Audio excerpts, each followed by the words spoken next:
이 엄동설안에 핏덩이를 대문 앞에 버리고 갔단 말이냐? 김 실장의 다급한 보고에 나는 믿을 수 없다는 듯 소리쳤습니다. 1년 전 오늘 하나뿐인 아들을 땅에 묻고 내 심장도 함께 묻었습니다. 그런데 아들이 떠난 바로 그날 내 집 앞에 누군가 생명을 놓고 가다니요. 차가운 대리석 바닥을 딛고 대문으로 향하는 내 발걸음은 분노로 떨리고 있었습니다. 하지만 쪽지에 적힌 글씨를 본 순간 나는 그 자리에 얼어붙고 말았습니다. 이바구 시작 전에 구독과 좋아요 부탁드리며 끝까지 함께 해주세요. 시간을 잠시만 되돌려 보겠습니다. 오늘은 크리스마스 이브입니다. 창밖 너머 세상은 온통 붉고 푸른 조명으로 반짝이고 거리마다 연인들의 웃음소리가 캐럴에 섞여 흩어지는 축복의 날일 겁니다. 하지만 이 거대한 성북동 저택, 높은 담장 안에 갇힌 나 이정숙에게 오늘은 지옥보다 더 고통스럽고 끔찍한 날입니다. 딱 1년 전 오늘이었습니다. 내 목숨보다 귀한 외아들 지훈이가 차가운 아스팔트 위에서 피를 흘리며 숨을 거둔 날이 바로 이 날이니까요. 거실 한가운데 덩그러니 놓인 제사상. 그 위에는 지훈이가 생전에 그토록 좋아하던 배 한 조각과 녀석이 즐겨 마시던 빈티지 와인 한 잔만이 놓여 있었습니다. 향 냄새가 진동하는 이 집은 집이라기보다는 화려하게 장식된 거대한 무덤과도 같았습니다. 회장님, 식사는 좀 하셔야. 가사 도우미가 겁에 질린 표정으로 죽그릇을 내밀었지만 나는 손짓으로 물러가라 했습니다. 목구멍으로 물 한 모금 넘기는 것조차 죄스러운 날입니다. 30년을 앞만 보고 달렸습니다. 남편을 먼저 보내고 독하다는 소리를 들어가며 기업을 일궜습니다. 그 모든 게 누구를 위해서였습니까? 오직 내 아들 지훈이 하나 잘 되게 하려는 욕심이었습니다. 그런데 녀석은 가버렸습니다. 대한민국 재계 순위 10위, 철의 여인이라 불리는 이정숙 회장이 가진 수천억의 재산이 자식의 목숨 하나를 살리지 못했습니다. 텅 빈 거실 소파에 앉아 나는 영정사진 속 환하게 웃고 있는 아들의 얼굴을 노려보았습니다. 나쁜 놈. 애미보다 먼저 가는 불효가 어디 있니? 내가 그러고도 내 아들이냐? 대답 없는 사진을 향해 원망을 쏟아내던 그때였습니다. 두꺼운 이중창을 뚫고 날카롭고 이질적인 소리가 정막을 찢었습니다. 으앙, 으앙. 처음엔 환청인 줄 알았습니다. 술기운의 아기 때의 지훈이 울음소리가 들리는 건가 싶어 고개를 저었습니다. 하지만 소리는 멈추지 않았습니다. 오히려 점점 더 애처롭고 앙칼지게 내 가슴을 찔러왔습니다. 김 실장이 황급히 인터폰을 확인하더니 사색이 되어 내게 달려왔습니다. 회장님, 저기 대문 앞에 누군가 상자를 두고 갔습니다.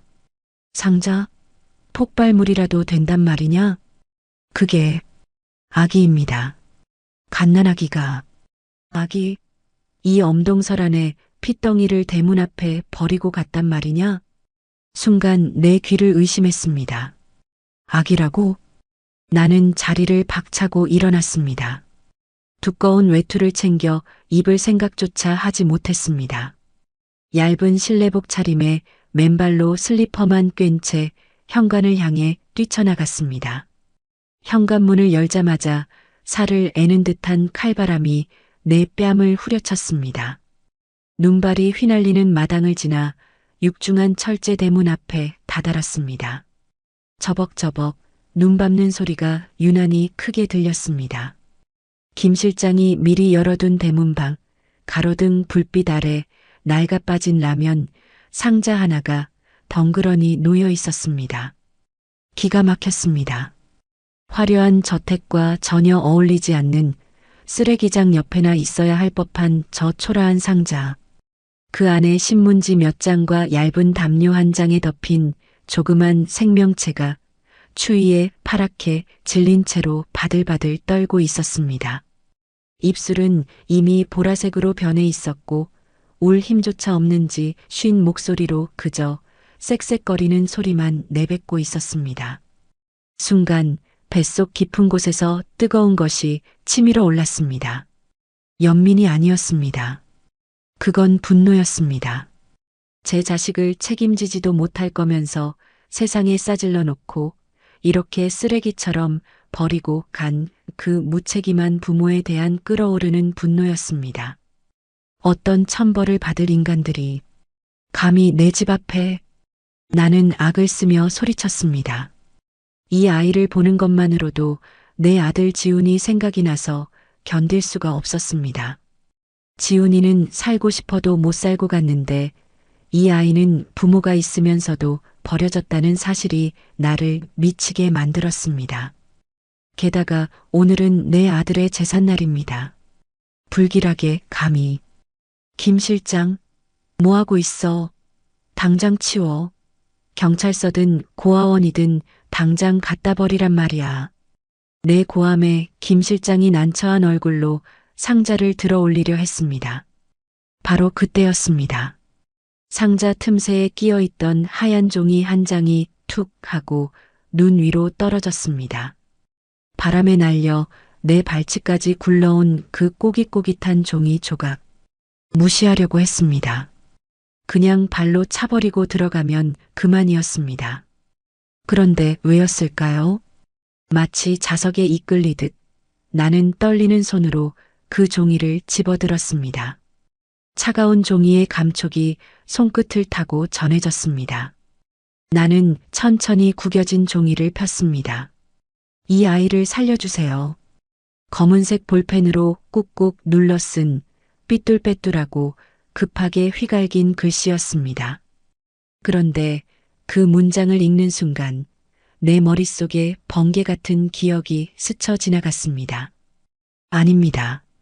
착각일 겁니다. 그럴 리가 없습니다. 세상에 비슷한 글씨체는 많으니까요. 하지만 이 글씨체, 특히 리을을 쓸 때 끝을 유난히 길게 빼는 이 독특한 버릇, 그리고 도와주세요가 아닌 살려주세요라는 절박한 표현을 즐겨 쓰던 그 말투. 내 기억 속 깊은 곳, 서재 서랍 가장 안쪽에 숨겨두었던 편지 한 통이 떠올랐습니다. 지훈이가 죽기 일주일 전 내게 건네려다 끝내 전하지 못하고 책상 위에 두었던 그 마지막 편지.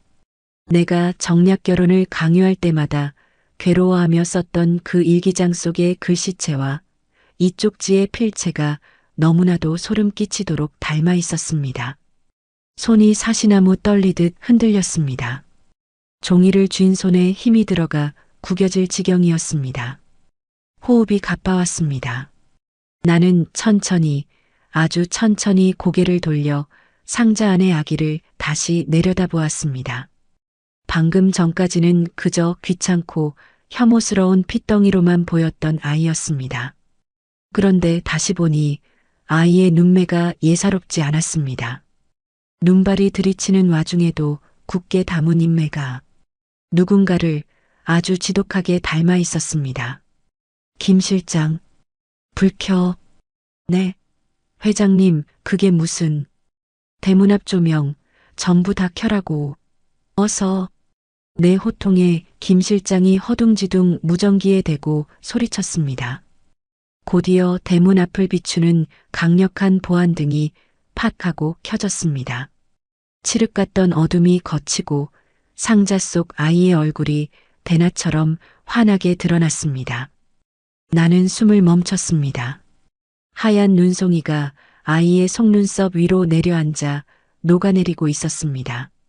그 차가운 감촉에 아이가 칭얼거리며 살짝 눈을 떴습니다. 검은 눈동자. 깊고 맑은 우주를 담은 듯한 저 검은 눈동자. 입에서 탄식인지 신음인지 모를 소리가 새어나왔습니다.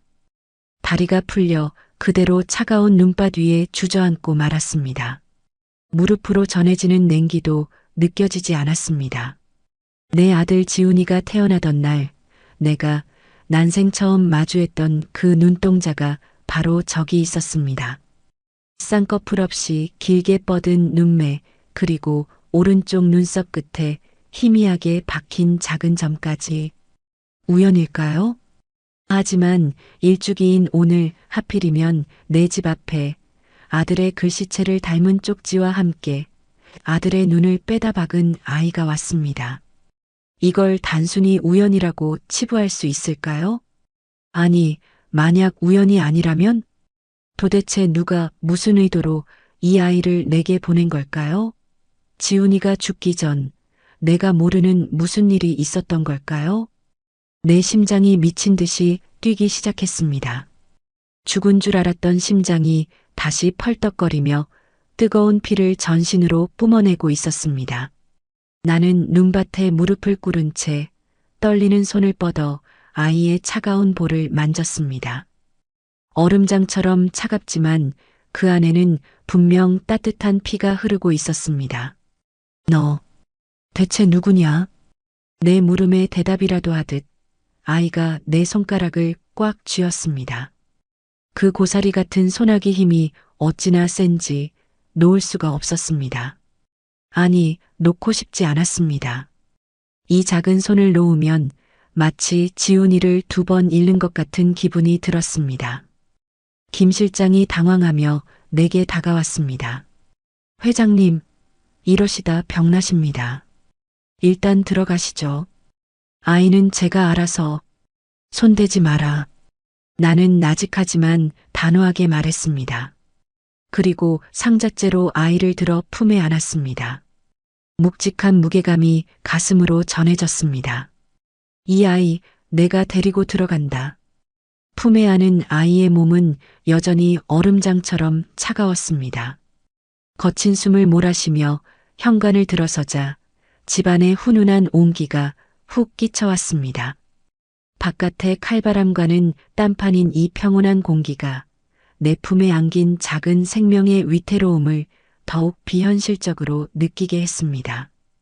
회장님, 어쩌시려고 그러십니까? 일단 내려놓으세요. 옷부터 갈아입으시고. 김 실장이 기겁하며 달려와 아이를 받아들려 했지만 나는 고개를 저었습니다. 이상한 일이지요. 낯선 핏덩이일 뿐인데 이 아이를 남의 손에 맡기는 순간 영영 사라져버릴 것 같은 불안감이 들었습니다. 마치 1년 전 병원 영안실에서 지훈이의 시신을 마지막으로 붙들고 놓지 못했던 그때처럼 말입니다. 물 받아라. 따뜻하게. 네. 하지만 회장님. 2번 말하게 하지 마. 당장 욕조에 물부터 받아. 내 섯을 퍼런 고함에 김 실장이 욕실로 뛰어들어갔습니다. 나는 소파에 털썩 주저앉았습니다. 그제야 긴장이 풀린 듯 온몸이 덜덜 떨려왔습니다. 품 안의 아이는 여전히 눈을 감은 채 갓 잡은 물고기처럼 파닥거리고 있었습니다. 온몸이 녹으면서 통증이 밀려오는지 아이는 소리 없는 비명을 지르며 내 가슴을 파고들었습니다. 그 작은 머리통을 내려다보며 나는 혼란스러웠습니다. 내가 지금 무슨 짓을 하고 있는 걸까요? 내 아들 지훈이를 잡아먹은 이 저주받은 날에 굴러들어온 불청객. 당장 경찰에 신고해서 치워버려도 모자랄 판에 내가 이 아이를 끌어안고 있다니요. 하지만 아까 대문 밖 조명 아래서 보았던 그 눈동자. 지훈이를 닮아도 너무 닮은 그 눈매가 잔상처럼 뇌리에 박혀 지워지지가 않았습니다. 회장님, 물 받았습니다. 나는 아이를 안고 욕실로 들어갔습니다. 김이 모락모락 피어오르는 욕조. 나는 망설임 없이 내 비단 실내복 소매를 걷어붙였습니다. 김 실장이 놀라 손사래를 쳤지만 나는 그를 밖으로 내보냈습니다. 나가 있어. 내가 한다. 평생 손에 물 한 방울 안 묻히고 살아온 나였습니다. 지훈이 키울 때조차 유모 손에 맡겼던 내가 생면부지의 아이를 씻기겠다고 나선 겁니다. 나조차도 나를 이해할 수 없었습니다. 그저 무언가에 홀린 듯 아이를 감싼 낡은 담요를 벗겨냈습니다. 담요를 걷어내자 드러난 아이의 몸은 처참했습니다. 뼈가 드러날 정도로 앙상한 갈비뼈, 엉덩이와 허벅지에 붉게 돋은 발진들. 얼마나 굶었는지 배는 홀쭉하게 말라붙어 있었습니다. 그 비참한 몰골을 보는 순간 가슴 한구석이 찌릿하게 저려왔습니다. 쯧쯧. 애미아비가 어떤 인간들이길래 애를 이 지경으로 만들었어. 혀를 차며 아이를 따뜻한 물속에 조심스레 담갔습니다. 물이 닿자 아이가 자지러지게 울음을 터뜨렸습니다. 으앙, 으앙. 그 울음소리가 욕실의 타일 벽을 타고 쩌렁쩌렁 울렸습니다. 아까 밖에서 들었던 가냘픈 소리와는 달랐습니다. 살려달라고, 살고 싶다고 악을 쓰는 것 같은 생명력 넘치는 울음이었습니다. 따뜻한 물을 손으로 끼얹으며 아이의 온몸을 문질러 주었습니다. 그러다 내 손이 아이의 등 뒤에 멈췄습니다. 어깨뼈 아래 아주 작은 몽고 반점 하나. 내 심장이 다시 한번 덜컥 내려앉았습니다. 지훈이도 그랬습니다. 지훈이도 태어날 때 딱 저 자리에 저런 모양의 푸른 점이 있었습니다. 옛 어른들이 삼신할머니가 빨리 나가라고 걷어찬 자국이라 했던 그 점. 우연이겠지요. 그래요. 세상 모든 아기들에게 몽고 반점은 흔하니까요.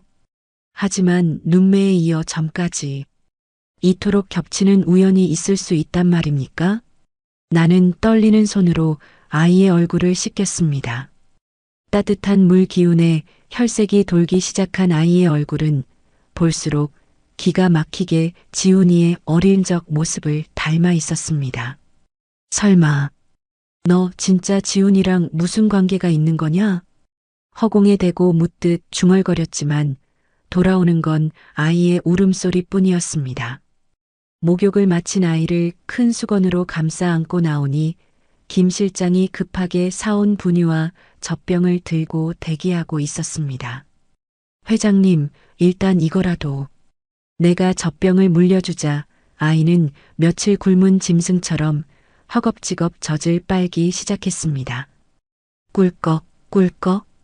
목구멍으로 넘어가는 소리가 어찌나 힘찬지 보고 있는 내가 다 숨이 찰 지경이었습니다.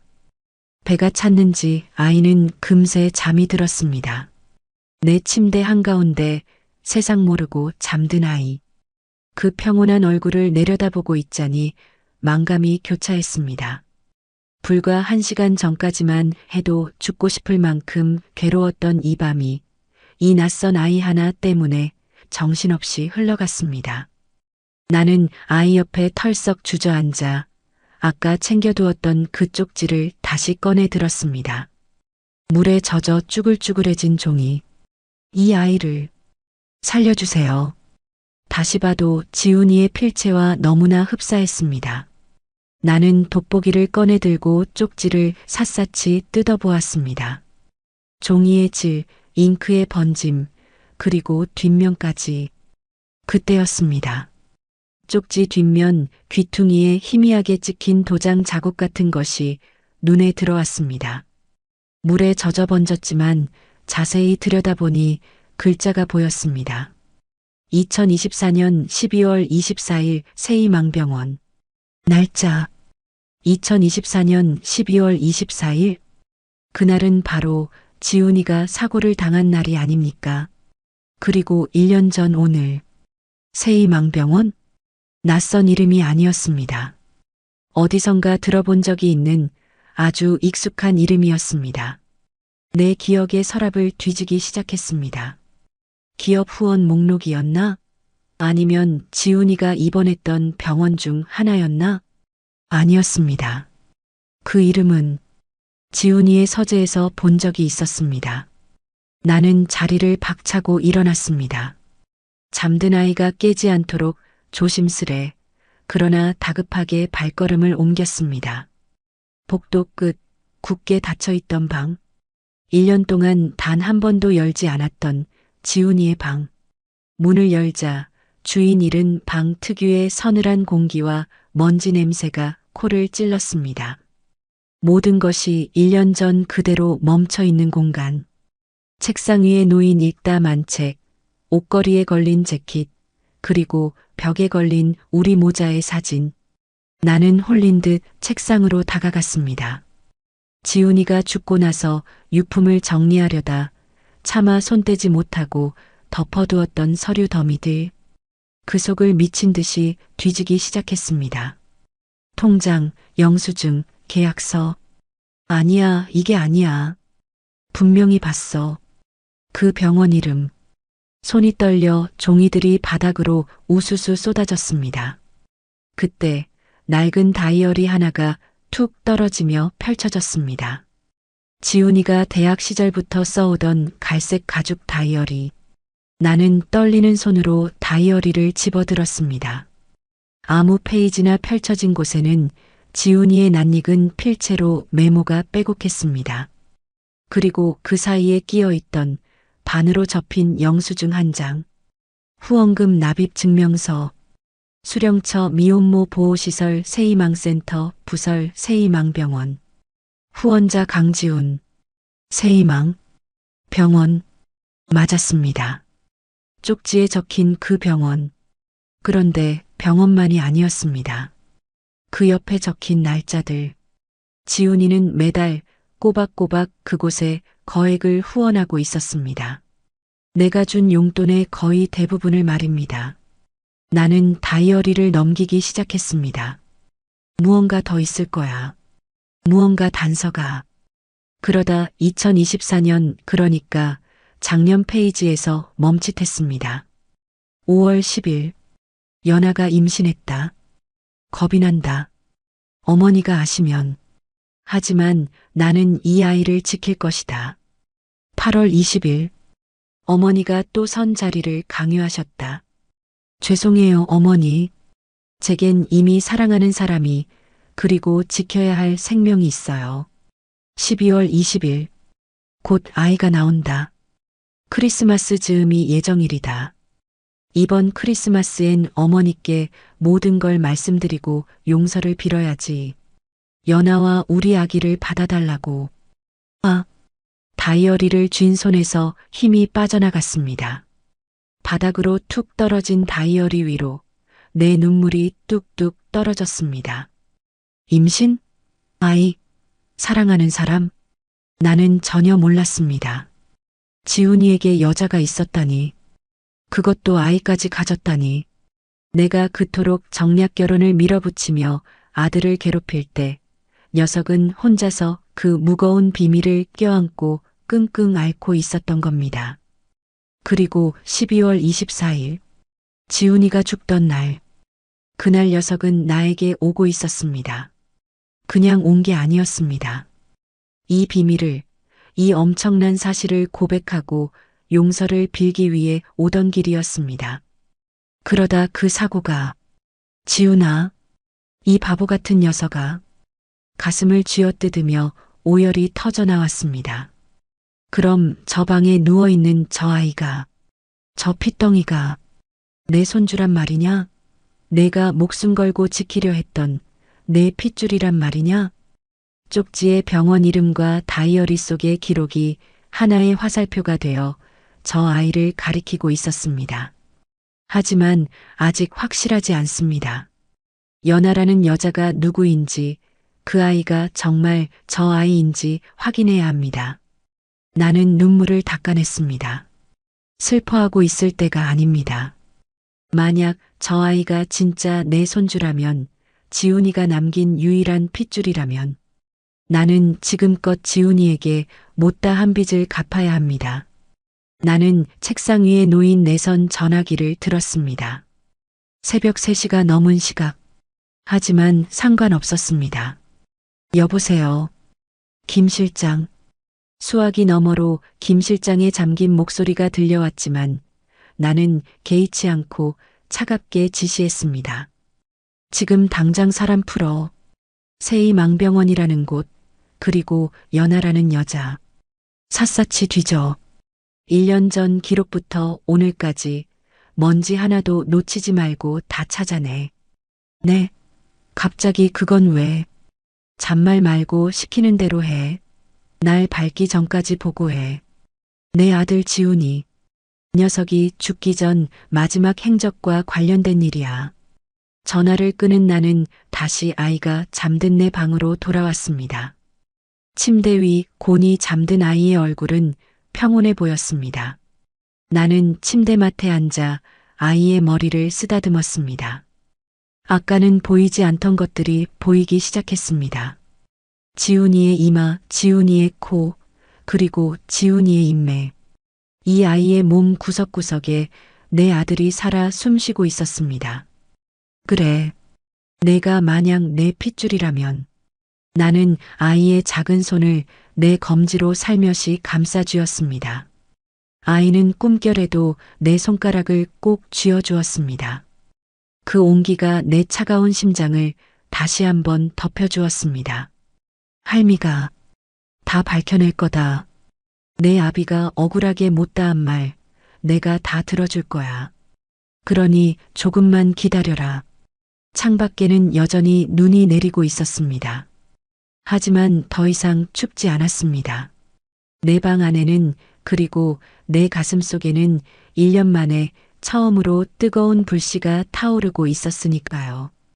그 밤 나는 한숨도 자지 못했습니다. 지훈이의 다이어리를 읽고 또 읽으며 녀석이 남긴 사랑과 고통의 흔적을 더듬었습니다. 그리고 날이 밝아오기만을 기다렸습니다. 진실이라는 잔인하고도 거대한 파도와 마주할 준비를 하면서 말입니다. 창밖이 푸르스름하게 밝아오고 있었습니다.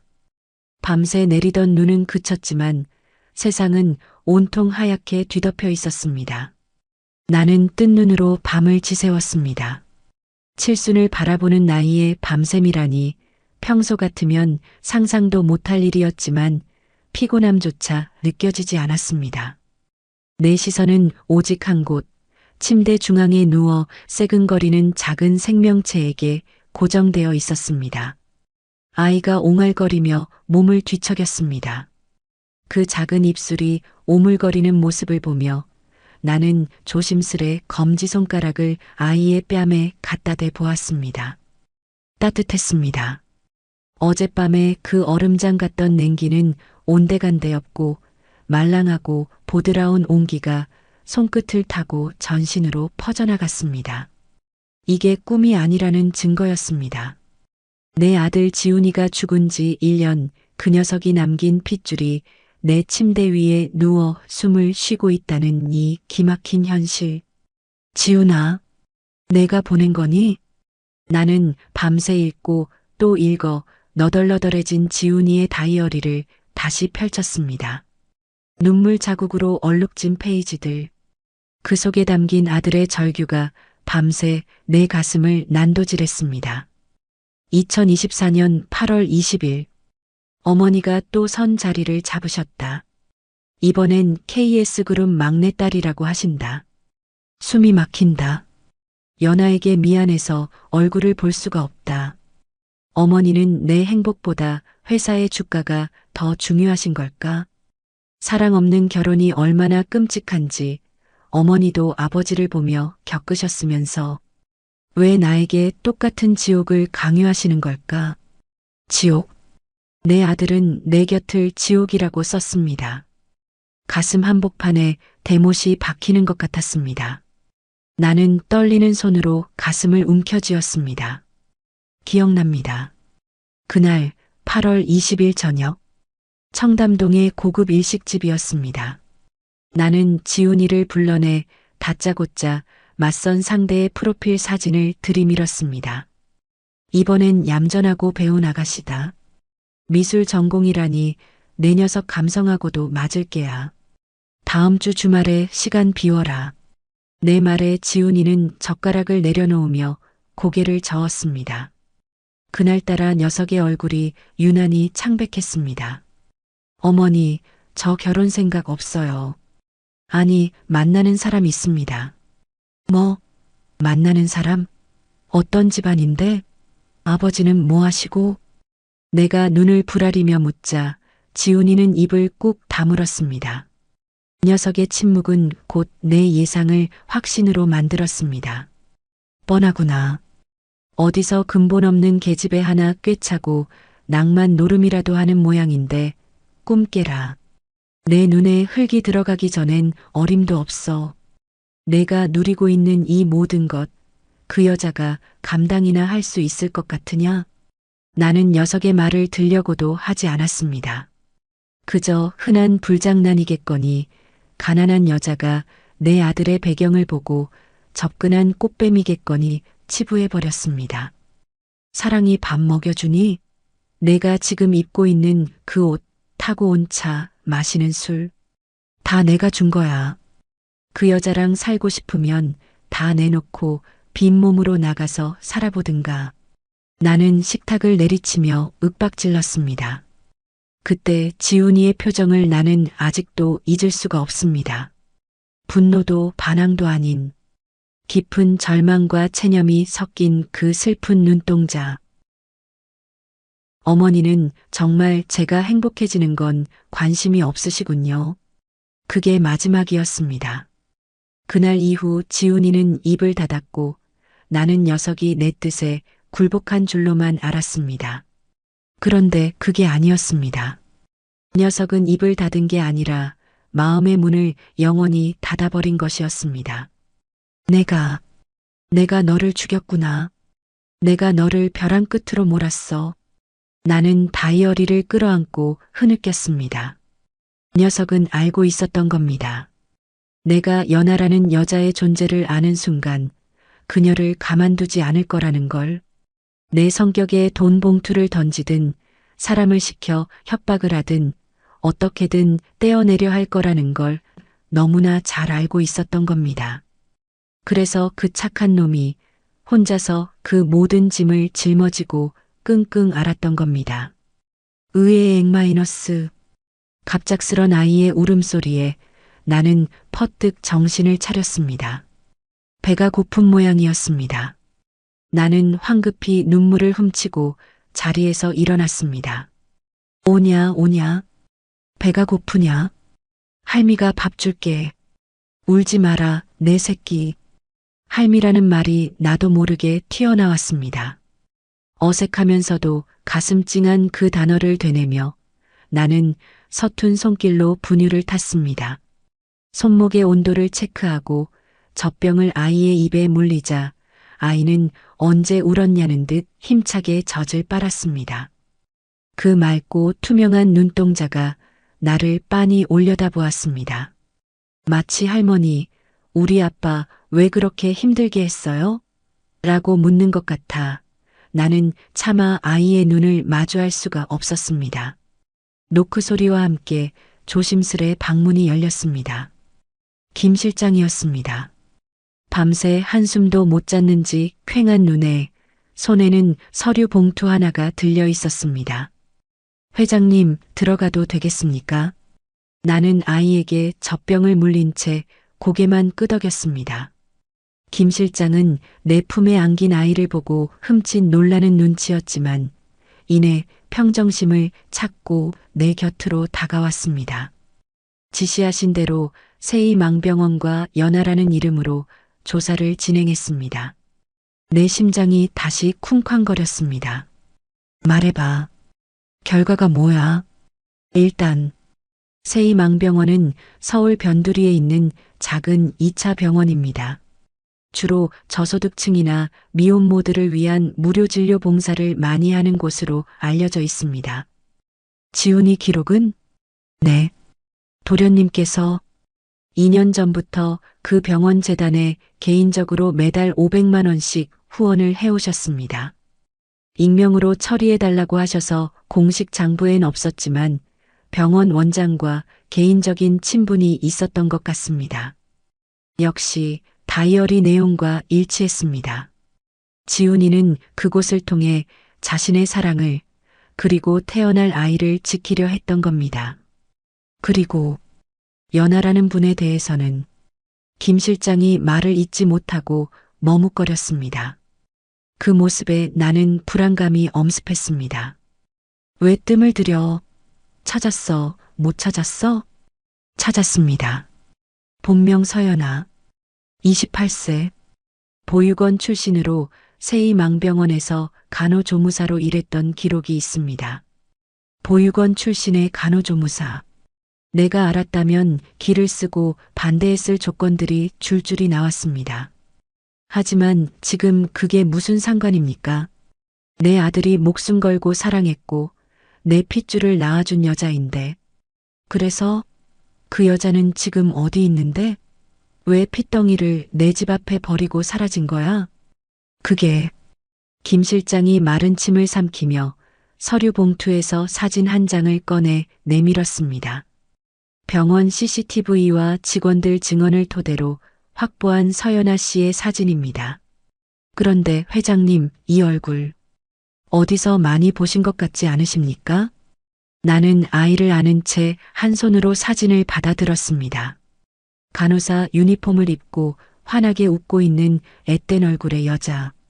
화장기 없는 수수한 얼굴에 눈매가 선하고 맑은 아가씨였습니다. 그런데 김 실장의 말대로였습니다. 낯이 익었습니다. 단순히 길 가다 스친 인연이 아니었습니다. 내 기억 속 어딘가에 분명히 존재하는 얼굴이었습니다.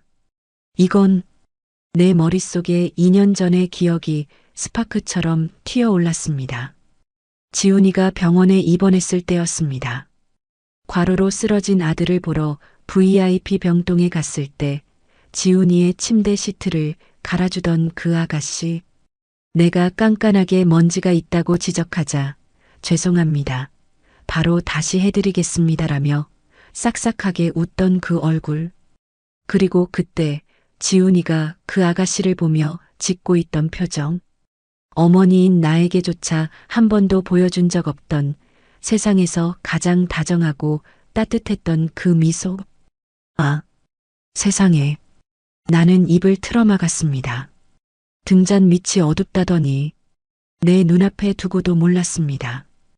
그 병실 안에서 내 감시의 눈을 피해 두 사람은 눈빛으로, 마음으로 사랑을 키우고 있었던 겁니다. 도련님께서 퇴원하신 후에도 자주 병원을 찾으셨던 게 단순히 진료 때문만은 아니었던 것 같습니다. 김 실장의 보고가 이어졌습니다. 그런데 회장님, 더 중요한 문제가 있습니다. 뭐야, 또 뭐가 있어? 서연아 씨의 현재 행방입니다. 병원 기록에 따르면 서연아 씨는 작년 12월 25일, 그러니까 도련님이 돌아가신 다음 날 새벽에 아이를 출산했습니다. 12월 25일?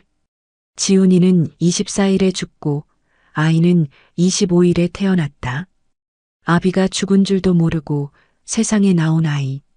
아니, 어쩌면 그 어미는 만삭의 몸으로 아비의 부고를 듣고 쓰러져 출산을 했을지도 모릅니다. 상상만으로도 끔찍한 고통이었습니다. 그런데 출산 기록만 있고 퇴원 기록이 없습니다. 그게 무슨 소리야? 병원 측 말로는 서연아 씨가 출산 직후 아이를 안고 병원에서 사라졌다고 합니다. 그리고 그 이후로 1년 동안 국민건강보험 진료 기록도, 카드 사용 내역도, 통신 기록도 전무합니다. 전무하다니? 그럼 죽기라도 했단 말이냐? 생활 반응이 전혀 없습니다. 마치 증발한 것처럼요. 그런데 어젯밤 갑자기 회장님 댁 앞에 아이와 쪽지가 나타난 겁니다. 나는 사진 속 서연아의 웃는 얼굴을 멍하니 바라보았습니다. 생활 반응이 없다. 사라졌다. 불길한 예감이 등줄기를 타고 기어올랐습니다. 이 여자는 1년 동안 어디서 무엇을 하며 숨어 지냈을까요? 그리고 왜 하필 1년이 지난 오늘 이 아이를 내게 보냈을까요? 혹시 자신이 더 이상 아이를 돌볼 수 없는 상황, 즉 죽음을 예감하고 마지막으로 아이를 살리기 위해 내게 보낸 것은 아닐까요? 김 실장, 내 목소리가 덜덜 떨렸습니다. 찾아. 당장 찾아. 살아있으면 데려오고 만약 잘못됐다면 시신이라도 찾아내. 알겠습니다. 경찰 쪽 라인까지 총동원하겠습니다. 김 실장이 나가고 방 안에는 다시 정적이 감돌았습니다. 나는 품에 안긴 아이를 더욱 세게 끌어안았습니다.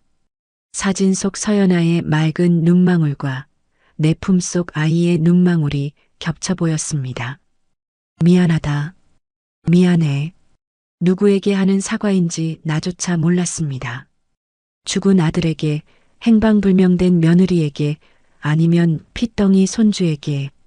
아니, 어쩌면 욕심과 오만에 눈이 멀어 가족을 파탄낸 나 자신에게 하는 말인지도 모릅니다. 그때였습니다. 김 실장이 두고 간 다이어리 사이에 끼어 있던 또 다른 종이 한 장이 팔락거리며 침대 밑으로 떨어졌습니다. 아까는 미처 보지 못했던 것이었습니다. 나는 허리를 숙여 그것을 주워들었습니다. 낡은 초음파 사진, 그리고 그 뒤에 적힌 지훈이의 글씨. 하늘이, 우리 아기 태명은 하늘이로 지었다. 연아가 하늘만큼 넓은 마음을 가진 아이로 자라라고 해서 어머니도 이 이름을 좋아하실까? 하늘이. 아이의 이름을 부르는 순간 참았던 눈물이 본물 터지듯 쏟아져 내렸습니다. 지훈아, 듣고 있니? 내 아들 이름 엄마가 이제야 불러보는구나. 하늘아. 내 손주 하늘아. 나는 아이의 이마에 입을 맞추며 맹세하고 또 맹세했습니다. 이 아이의 어미를 찾겠다고. 살아서 만나든 죽어서 만나든 반드시 찾아내어 내 아들 옆에 자리를 마련해 주겠다고. 그것이 죄 많은 시어미가 할 수 있는 유일한 속죄임을 깨달으며 나는 아침 햇살 속에서 오열했습니다. 옷장 깊숙이 넣어두었던 검은색 코트를 꺼내 입었습니다. 거울 속에 비친 내 모습은 1년 전과 많이 달라져 있었습니다. 흰머리는 늘었고 눈가엔 깊은 주름이 패였습니다. 하지만 눈빛만은 달랐습니다. 죽은 생선 눈깔 같았던 어제의 눈동자가 아니었습니다.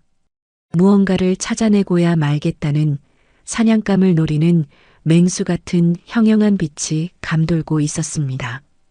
회장님, 정말 직접 가시겠습니까? 제가 다녀와도 되는데. 김 실장이 걱정스러운 듯 물었지만 나는 핸드백을 고쳐 매며 단호하게 고개를 저었습니다. 아니, 내 눈으로 직접 보고 내 귀로 직접 들어야겠어. 지훈이가 마지막까지 마음을 뒀던 곳이 어떤 곳인지. 1년 만의 외출이었습니다. 아들이 죽은 후 대문 밖으로 한 발자국도 나가지 않았던 나였습니다. 하지만 이제는 나가야 할 이유가 생겼습니다. 방 안요람에서 곤히 잠든 하늘이. 유모에게 아이를 맡기며 나는 몇 번이나 신신당부했습니다. 잠시라도 눈 떼지 마라. 혹시라도 무슨 일 생기면 바로 김 실장한테 연락하고. 차 뒷좌석에 앉아 창밖을 스쳐 지나가는 풍경을 보았습니다. 세상은 여전히 분주하게 돌아가고 있었습니다. 나만 멈춰있던 시간이 이제야 다시 흐르는 기분이었습니다. 도착했습니다. 세이망병원입니다.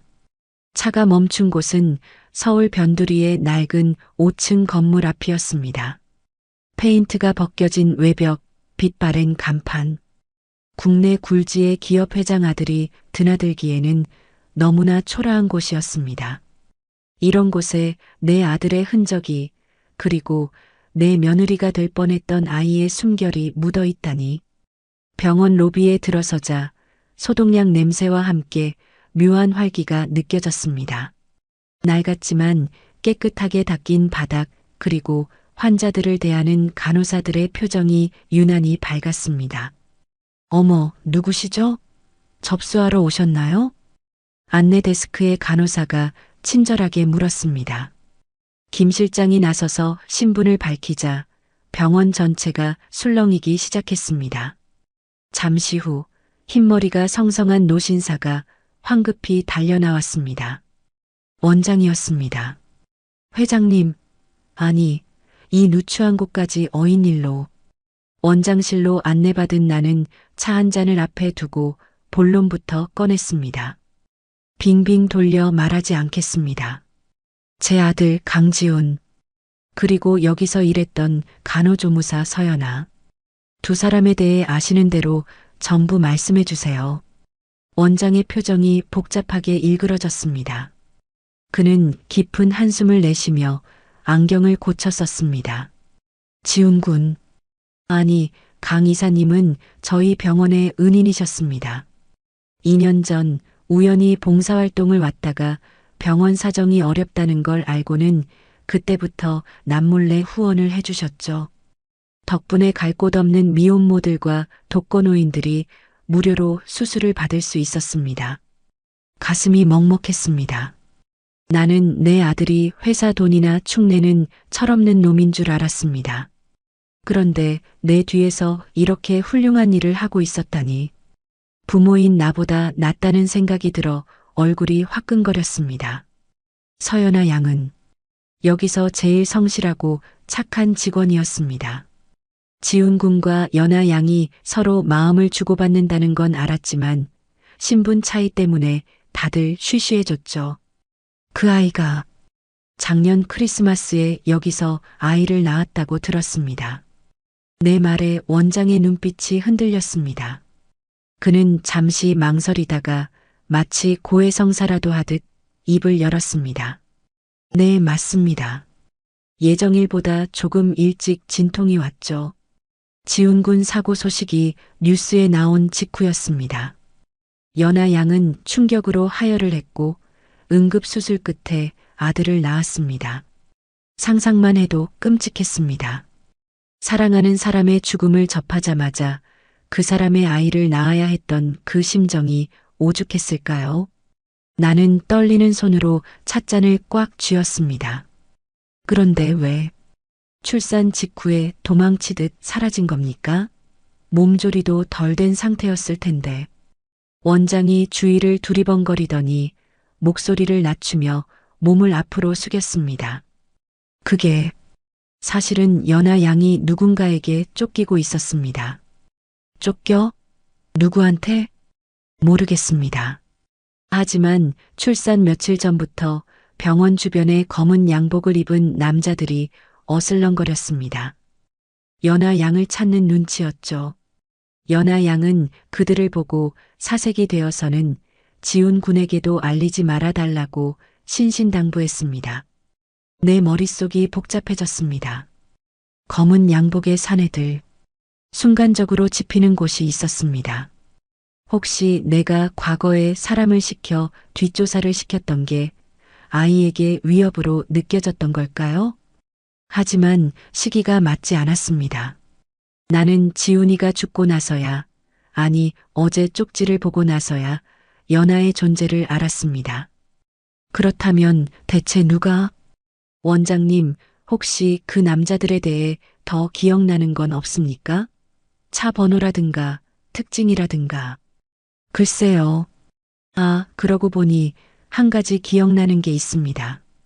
그중 한 남자가 왼쪽 손등에 화상 흉터 같은 게 있었습니다. 꽤 크고 흉측해서 기억에 남습니다. 손등에 화상 흉터? 등골이 서늘해졌습니다. 화상 흉터, 낯선 특징이 아니었습니다. 내 기억 속 누군가가 스쳐 지나갔습니다. 하지만 설마 그럴 리가. 그때였습니다. 원장실 문이 벌컥 열리며 김 실장이 뛰어들어왔습니다. 평소 침착하던 그가 이토록 당황한 모습은 처음이었습니다. 회장님, 큰일 났습니다. 무슨 일이야? 왜 그래? 방금 집에서 연락이 왔습니다. 유모가 하늘이 분유를 사러 잠시 자리를 비운 사이에 누군가 집에 침입하려 했다고 합니다. 뭐라고? 나는 자리를 박차고 일어났습니다. 찻잔이 엎어지며 뜨거운 찬물이 테이블볼을 적셨지만 신경 쓸 겨를이 없었습니다. 하늘이는, 아이는 무사해? 네, 다행히 보안업체 경보가 울려서 놈들이 도망쳤다고 합니다. 하지만 뭐, CCTV에 찍힌 놈들 인상착의가 원장님이 말씀하신 그놈들과 비슷합니다. 검은 양복, 그리고 김 실장이 원장의 눈치를 보며 말을 아꼈지만 나는 직감했습니다. 놈들입니다. 1년 전 연하를 쫓던 그놈들이 이제는 내 손주 하늘이를 노리고 있는 겁니다. 대체 왜? 핏덩이 아이가 무엇을 안다고? 당장 가자. 차 대기시켜. 나는 원장에게 고개만 까딱 인사하고 병원을 뛰쳐나갔습니다. 머릿속이 하얗게 멍해지면서도 한편으론 분노가 들끓었습니다. 내 아들을 죽음으로 몰고 간 것도 모자라 이제 갓 태어난 손주까지 위협하는 자가 있다니. 차에 올라타자마자 나는 김 실장을 다그쳤습니다. 아까 하려던 말 마저 해. 그놈들 특징이 뭐라고? 김 실장이 백미러로 내 눈치를 살피며 조심스레 입을 열었습니다. CCTV 화면을 확대해 봤는데 도망치는 놈 중 한 명의 손등에 화상 흉터가 보였습니다. 확실했습니다. 원장이 말한 그놈이 맞습니다. 그리고 그 순간 내 기억 속에 퍼즐 조각이 하나 더 맞춰졌습니다. 손등의 화상 흉터. 내 남동생, 그러니까 지훈이의 외삼촌인 이태식 전무가 데리고 다니던 수행비서.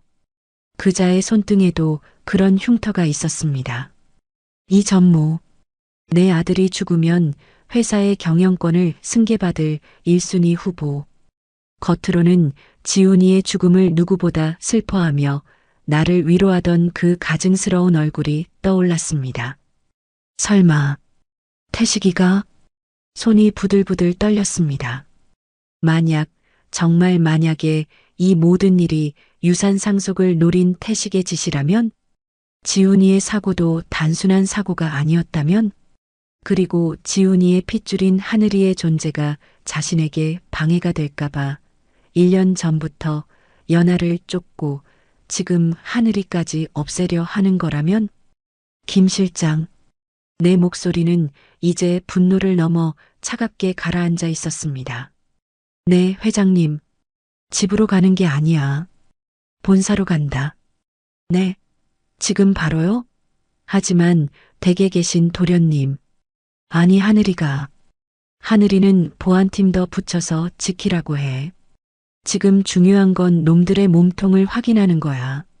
내 아들을 죽이고 내 손주까지 노리는 놈이 내 턱 밑에 있었다면 내 손으로 그 숨통을 끊어놔야겠어. 알겠습니다. 차가 방향을 틀어 도심을 향해 질주하기 시작했습니다. 창밖으로 보이는 풍경이 빠르게 뒤로 밀려났습니다. 마치 1년 동안 모르고 지냈던 진실들이 걷잡을 수 없이 나를 향해 돌진해 오는 것만 같았습니다. 나는 핸드백 속에서 하늘이의 초음파 사진을 꺼내 꽉 쥐었습니다.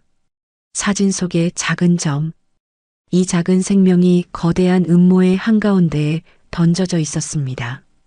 지훈아, 걱정 마라. 이번엔 엄마가 지킨다. 내가 못다 지킨 내 여자, 그리고 내 아들. 이 애미가 목숨 걸고 지킬 거야. 그리고 우리 아들 그렇게 만든 놈들, 내가 갈기갈기 찢어서 내 영전에 바칠 거다. 내 눈빛은 더 이상 슬픔에 잠긴 노인의 것이 아니었습니다.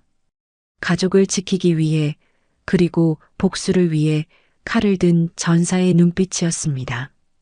차가운 도시의 빌딩 숲, 그 중에서도 가장 높게 솟은 내 회사의 사옥이 저 멀리 보이기 시작했습니다. 그 꼭대기층, 내 자리를 호시탐탐 노리고 있을 누군가를 향해 나는 입술을 깨물며 전의를 불태웠습니다. 1년 만이구나, 태식아. 내 자리가 꽤 편해 보이는구나. 회장실 문을 벌컥 열고 들어서자 내 책상에 비스듬히 걸터 앉아 있던 이 전무가 소스라치게 놀라 튀어 올랐습니다. 뻔뻔한 놈. 내가 없는 사이 주인 행세를 하고 있었던 모양입니다. 누님. 아니, 회장님. 여긴 어떻게. 몸도 안 좋으시다면서 연락도 없이. 당황해서 넥타이를 고쳐 매는 꼴이 가관이었습니다. 나는 그 가소로운 모습을 차가운 눈으로 훑어내렸습니다. 그리고 시선은 자연스럽게 그의 뒤에 서 있는 수행비서 박 실장의 손등으로 향했습니다. 왼쪽 손등, 소매 아래로 살짝 보이는 붉고 쭈글쭈글한 화상 자국. 원장이 말했던 그리고 우리 집 CCTV에 찍혔던 그 흉터와 정확히 일치했습니다. 심장이 쿵쿵 뛰었지만 내색하지 않았습니다. 지금 당장 놈들의 멱살을 잡고 싶었지만 확실한 물증이 필요했습니다. 나는 천천히 걸어가 내 자리에 앉았습니다. 가죽 의자의 차가운 감촉이 등줄기를 타고 전해지자 정신이 번쩍 들었습니다. 왜 내가 오면 안 될 곳이라도 왔니? 아니면 내가 영영 안 오길 바랐던 거니? 아이고, 누님도 참. 섭섭한 말씀 마세요. 저는 그저 누님이 건강 챙기시느라 회사 일은 신경 못 쓰실까봐 조카목까지 열심히. 조카목? 내 입꼬리가 비틀렸습니다. 감히 내 입에서 조카라는 말이 나와? 나는 책상 위에 놓인 문진을 만지작거리며 나직하게 물었습니다. 그래, 지훈이 목까지 한다니 기특하구나. 그런데 태식아, 요즘 보안팀은 뭐하고 있니? 내 집에 도둑고양이가 들었는데 회사 보안팀은 보고도 없더구나. 이 전무의 눈동자가 흔들렸습니다. 그는 박 실장을 힐끔 쳐다보더니 헛기침을 했습니다. 도둑이요? 성북동 자택에요? 세상에 어떤간 큰 놈들이. 경찰엔 신고하셨습니까? 아직. 쥐새끼 잡는데 경찰까지 부를 거 있나? 내가 직접 잡아서 목을 비틀어 놓을 생각이다. 내 손주. 아니, 내 집 물건에 손대려는 놈들은 아주 박살을 내놔야지. 손주라는 말을 하려다 급히 삼켰습니다. 놈들이 하늘이의 존재를 이미 알고 있더라도 내가 안다는 사실은 숨겨야 했습니다. 놈들이 하늘이를 노리는 이유가 유산 상속 때문이라면 내가 하늘이를 공식적인 후계자로 인정하는 순간 아이의 목숨은 더 위험해질 테니까요. 그나저나 박 실장. 나는 갑작스레 박 실장을 불렀습니다. 네, 회장님. 손의 흉터는 뭐냐? 어디서 다치기라도 했어? 박 실장이 흠칫 놀라며 손을 등 뒤로 감췄습니다. 아, 별거 아닙니다. 예전에 요리하다가 뜨거운 물에 좀 조심해라. 손이 험하면 이를 그르치는 법이야. 그리고 밤길 조심하고. 요즘 세상이 흉흉해서 쥐도 새도 모르게 사라지는 사람들이 많다더라. 내 말 속에 담긴 살기를 느꼈는지 박 실장의 얼굴이 창백해졌습니다. 이 전무 역시 식은땀을 흘리며 어색한 미소만 지을 뿐이었습니다. 이걸로 충분했습니다. 놈들의 반응을 보니 확신이 섰습니다. 지훈이의 죽음 그리고 연아와 하늘이에 대한 위협. 이 모든 배후에 내 친동생 이태식이 있었습니다. 피를 나눈 형제가 돈 때문에 조카를 죽이고 그 핏줄까지 끊으려 했다는 사실에 치가 떨렸습니다. 나가봐. 밀린 결제 좀 봐야겠다. 놈들을 내보내고 나자 참았던 분노가 터져나와 찻잔을 벽에 집어 던졌습니다. 와장창. 깨진 조각들이 흩어지는 소리가 마치 내 무너진 마음 같았습니다. 그때 김 실장이 노크도 없이 급하게 들어왔습니다. 손에는 낡은 서류 봉투 하나가 들려 있었습니다. 회장님, 찾았습니다. 뭐야? 연아 찾았어? 아니요, 연아 씨는 아직. 하지만 연아 씨가 남긴 물건을 찾았습니다. 김 실장이 내민 것은 지하철 물품 보관함 영수증과 열쇠였습니다. 세이망병원 근처 지하철역 보관함입니다. 연아 씨가 사라지기 전날 이곳에 뭔가를 맡기는 모습이 CCTV에 찍혔습니다. 방금 직원을 시켜서 가져온 겁니다. 나는 떨리는 손으로 열쇠를 받아들고 김 실장이 가져온 상자를 열었습니다. 상자 안에는 낡은 일기장 2권과 USB 하나가 들어 있었습니다. 아가에게 쓰는 편지, 일기장 표지에 적힌 얌전한 글씨. 나는 숨을 죽이고 첫 번째 일기장을 펼쳤습니다. 2024년 5월 15일. 오늘 처음 내 심장 소리를 들었어. 콩닥콩닥. 세상에서 제일 아름다운 소리였어. 아빠는 너무 좋아서 어쩔 줄 몰라 하더라. 우리 아기 건강하게만 자라다오. 2024년 9월 10일. 아빠가 많이 힘든가 봐. 할머니가 무서우신가 봐. 그래도 아빠는 우리를 지키겠대. 나도 아빠 믿어. 우리 셋이 함께라면 어떤 시련도 이겨낼 수 있을 거야. 일기장 곳곳에 배어있는 행복과 불안, 그리고 지훈이에 대한 깊은 사랑. 읽는 내내 가슴이 미어지는 것 같았습니다. 이토록 맑고 순수한 아이를 내가, 그리고 내 동생이 지옥으로 몰아넣고 있었던 겁니다. 그리고 두 번째 일기장을 펼쳤을 때 분위기가 바뀌었습니다.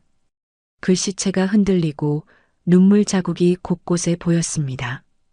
2024년 12월 20일. 누가 우릴 미행하는 것 같아. 검은 양복을 입은 사람들. 지훈 씨한테 말하면 걱정할까봐 말 못했어. 너무 무서워. 2024년 12월 23일. 그 사람들이 내 앞에 나타났어. 아이를 지우라고 했어. 안 그러면 지훈 씨가 위험해질 거라고. 어떻게 해야 해? 나 때문에 지훈 씨가 다치면 어떡해? 이 전무놈들이 연하를 협박했던 겁니다. 지훈이를 볼모로 잡고, 그리고 마지막 페이지. 날짜는 12월 24일. 지훈이가 죽던 날 아침이었습니다. 지훈 씨가 오늘 어머니께 말씀드리러 간대. 다 잘 될 거라고, 이제 숨지 말고 당당하게 살자고 했어. 나도 용기를 낼게. 오늘 밤 크리스마스 선물처럼 당신을 기다릴게. 하지만 지훈이는 오지 않았습니다. 대신 그녀에게 날아든 건 아들의 부고 소식이었겠지요. 나는 마지막으로 USB를 컴퓨터에 꽂았습니다. 폴더 안에는 녹음 파일 하나가 들어 있었습니다. 재생 버튼을 누르자 익숙한 목소리가 흘러나왔습니다. 이봐, 아가씨. 좋게 말할 때 들어. 애 지우고 쥐도 새도 모르게 사라져. 안 그러면 내 서방님, 강이사 목숨은 장담 못해. 박 실장의 목소리였습니다. 그리고 이어지는 둔탁한 타격음과 연하의 비명소리. 안 돼요. 제발. 아이는 안 돼요. 독한 년. 야, 그냥 처리해. 이사님한테는 사고였다고 보고하면 돼. 오늘 밤 눈길이라 미끄러졌다고 하면 감쪽 같을 테니까. 나는 입을 틀어막았습니다. 이건 단순한 협박이 아니었습니다. 지훈이의 사고를 모의하는 내용이었습니다. 놈들은 연하를 협박하는 동시에 지훈이를 죽일 계획까지 세우고 있었던 겁니다. 12월 24일 밤. 눈길 사고. 나는 다급하게 지훈이의 사고 기록 서류를 찾았습니다. 경찰 조서에 적힌 사고 시각 2024년 12월 24일 오후 11시 30분. 원인이 불분명한 브레이크 파열로 인한 절벽 추락. 그리고 다시 연하의 일기장을 펼쳤습니다. 뒷장에 덧붙여진 메모가 보였습니다. 12월 24일 밤 11시 30분. TV 뉴스에서 지훈 씨 사고 속보가 나왔다. 그 순간 배가 끊어질 듯 아파왔다. 양수가 터졌다.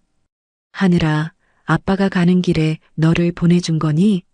아빠 대신 내가 온 거니? 아, 소름이 돋았습니다. 전신에 전율이 흘렀습니다. 지훈이가 숨을 거둔 그 시각, 정확히 그 시각에 하늘이가 세상 밖으로 나오려 신호를 보낸 겁니다. 마치 죽어가는 아비가 제 영혼을 자식에게 불어넣기라도 한 것처럼. 이것은 우연이 아닙니다. 운명입니다. 하늘이 놈들에게 빼앗긴 내 아들의 생명을 이어받은 존재입니다. 김 실장, 이 녹음 파일 원본 복사해서 금고에 넣어. 그리고 경찰청장한테 바로 연결해. 아니, 검찰총장한테 해. 내가 직접 만날 거야. 내 목소리는 이제 떨리지 않았습니다. 차갑고 단단하게 굳어 있었습니다. 그리고 하늘이 내 호적에 올릴 준비해. 네. 하지만 아직 유전자 검사 결과도 필요 없어. 내 심장이, 내 피가 말하고 있어. 저 아이는 내 손주야. 지훈이가 목숨 바쳐 지킨 내 핏줄이야. 알겠습니다. 그리고 마지막으로 하나 더 보고 드릴 게 있습니다. 김 실장이 조심스레 입을 열었습니다. 연아 씨의 행방에 대한 단서가 나왔습니다. 실종 당일 병원 후문 CCTV에 찍힌 차량을 추적했는데 그 차가 향한 곳이 강원도의 한 요양병원이었습니다. 요양병원? 거긴 왜? 그건 아직. 하지만 그 병원 최근에 화재로 전소되어 폐쇄된 곳입니다. 화재, 전소, 폐쇄, 불길한 단어들이 내 심장을 옥죄어 왔습니다. 연아는 살아있는 걸까요? 아니면 놈들에게 쫓기다 그곳에서 최후를 맞이한 걸까요? 가자. 강원도로. 회장님, 지금 시간이. 그리고 몸도 성치 않으신데. 내 몸이 문제야? 내 며느리가. 내 손주 어미가 잿더미 속에 있을지도 모르는데. 나는 코트를 챙겨 입으며 자리에서 일어났습니다. 창밖에는 다시 눈이 내리기 시작했습니다. 1년 전 그날처럼 세상을 하얗게 덮어버릴 듯한 한방눈이. 기다려라, 연아야. 어머니가 간다. 늦어서 미안하다. 정말 미안하다. 나는 눈물을 삼키며 어둠 속으로 발걸음을 옮겼습니다. 진실의 끝이 비극일지라도 나는 마주해야 했습니다. 그것이 살아남은 자의 그리고 죄인인 시어머니의 마지막 의무였으니까요. 차창 밖은 온통 하얀색이었습니다. 폭설주의보가 내려진 강원도 산길. 쉴 새 없이 움직이는 와이퍼조차 감당하기 힘들 만큼 거센 눈발이 앞유리를 때리고 있었습니다. 미끄러운 도로 위를 엉금엉금 기어가는 차 안에서 내 속은 시커멓게 타들어가고 있었습니다. 회장님, 눈길이 너무 위험합니다. 날이 밝으면 다시 오시는 게. 운전대를 잡은 기사가 불안한 듯 말했지만 나는 뒷좌석에서 눈을 감은 채 고개를 저었습니다. 아니, 가야 해. 멈추지 마. 지금 멈추면 영영 못 만날 것 같았습니다. 1년 전 지훈이가 죽던 날에도 눈이 이렇게 왔습니다. 그때 내가 지훈이의 전화를 받았다면, 아니, 그 녀석을 집에서 내쫓지 않았다면, 그런 후회가 뼈에 사무쳤습니다. 2번 다시 같은 실수를 반복할 순 없었습니다. 다 왔습니다. 저기 보입니다. 한참을 달려 도착한 곳은 인적 드문 산자락 끝이었습니다. 헤드라이트 불빛이 비춘 곳에 흉물스럽게 타버린 검은 건물이 서 있었습니다. 소망요양병원. 간판의 글자는 반쯤 녹아내려 형체만 겨우 알아볼 수 있었습니다. 창문은 모두 깨져 횡하니 뚫려 있었고 외벽은 그 흐름으로 시커멓게 뒤덮여 있었습니다. 마치 거대한 유령의 집 같았습니다. 세상에, 정말 다 타버렸군. 차에서 내리자마자 매캐한 탄 냄새가 코를 찔렀습니다. 화재가 난 지 한 달이 지났다고 했지만 비극의 냄새는 여전히 그곳에 고여 있었습니다. 발밑에서 바스락거리는 눈 덮인 잿더미. 그 소리가 내 심장을 긁어대듯 아팠습니다. 김 실장이 미리 섭외해둔 현지 관리인이 손전등을 들고 나타났습니다. 아이고, 회장님께서 이런 험한 곳까지. 조심하십시오. 바닥이 많이 미끄럽습니다. 안내는 됐네. 연아. 그 아가씨가 머물렀던 곳이 어디야? 당장 거기로 안내해. 네네. 이쪽 별관 창고 쪽입니다.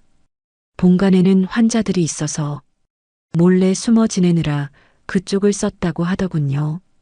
관리인을 따라 건물 뒤편으로 돌아갔습니다.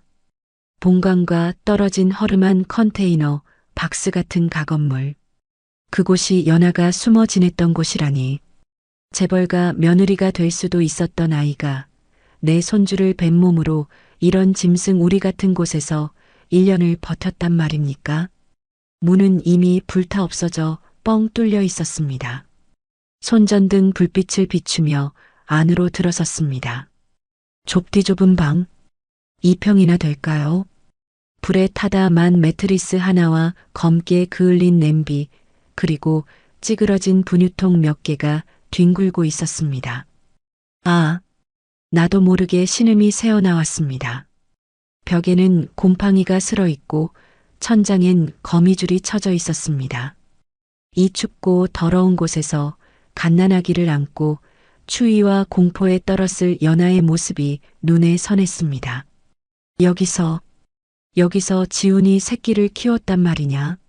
나를 원망하면서 세상을 저주하면서 바닥에 주저앉아 잿더미를 헤집기 시작했습니다. 무엇이라도 찾아야 했습니다. 그 아이가 살아있다는 증거 아니면 적어도 마지막 흔적이라도. 손끝이 시커멓게 더러워지고 손톱 밑에 제가 끼어도 상관없었습니다. 회장님, 이러지 마십시오. 저희가 찾겠습니다. 김 실장이 말렸지만 나는 뿌리쳤습니다. 내 죄는 내 손으로 닦아야 했습니다. 툭! 손끝에 딱딱한 것이 걸렸습니다. 불에 타다 남은 낡은 철제 깡통이었습니다.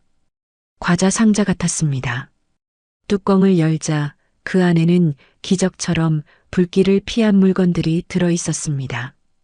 베넷 저고리 한 벌, 하얀 면 저고리에 노란 병아리가 수놓아진 꼬질꼬질하게 때가 탄 옷, 그리고 그 밑에 비닐에 꽁꽁 쌓인 두툼한 편지 봉투와 낡은 사진 한 장. 사진 속에는 갓 태어난 하늘이를 안고 있는 연하의 모습이 있었습니다. 퉁퉁 부은 얼굴, 헝클어진 머리. 하지만 아이를 바라보는 눈빛만은 세상 그 누구보다 행복해 보였습니다. 그리고 그 옆에는 합성한 듯 오려붙인 지훈이의 사진이 붙어 있었습니다. 아빠 없는 아이에게 아빠 얼굴을 보여주고 싶었던 어미의 애달픈 마음이었습니다. 나는 떨리는 손으로 편지 봉투를 뜯었습니다. 빽빽하게 적힌 글씨. 연하가 나에게, 아니, 이 세상에 남긴 마지막 유서와도 같은 편지였습니다. 회장님께. 첫 문장을 읽는 순간 눈앞이 흐려졌습니다. 나를 원망하는 말일까, 저주하는 말일까 두려웠습니다. 이 편지를 읽고 계신다면 저는 이미 이 세상 사람이 아니거나 더 이상 하늘이를 지킬 수 없는 상황이겠지요. 염치 없지만 제 목숨보다 소중한 하늘이를 부탁드립니다. 1년 전 그날 밤 저는 지훈 씨를 따라가려 했습니다. 하지만 뱃속에서 꿈틀거리는 하늘이 때문에 차마 그럴 수 없었습니다. 놈들이 병원까지 쫓아왔을 때 저는 맨발로 도망쳐야 했습니다. 갈 곳도 돈도 없는 저를 받아준 건 이곳 청소부 아주머니뿐이었습니다. 매일 밤 악몽을 꿉니다. 검은 양복을 입은 남자들이 우리 아기를 뺏어가는 꿈을요. 춥고 배고픈 건 참을 수 있습니다. 하지만 하늘이가 아픈 건 견딜 수가 없습니다.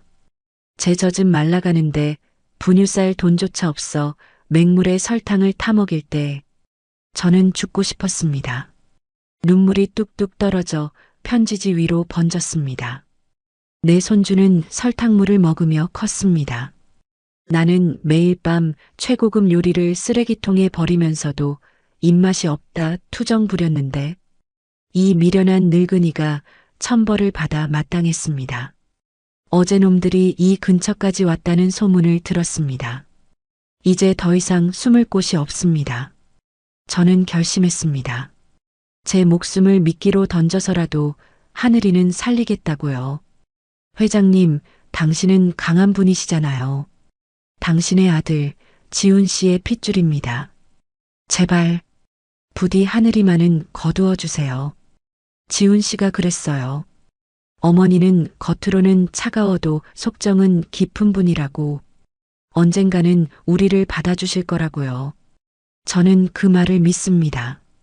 아니, 믿어야만 합니다. 하늘아, 엄마가 미안해. 끝까지 지켜주지 못해서 미안해. 하지만 엄마는 너를 버린 게 아니야. 너를 살리기 위해 보내는 거야. 부디 할머니 말씀 잘 듣고 아빠처럼 멋진 사람으로 자라주렴. 사랑한다, 내 아가. 하늘만큼 땅만큼 사랑해. 으흐흑. 아이고, 연아야.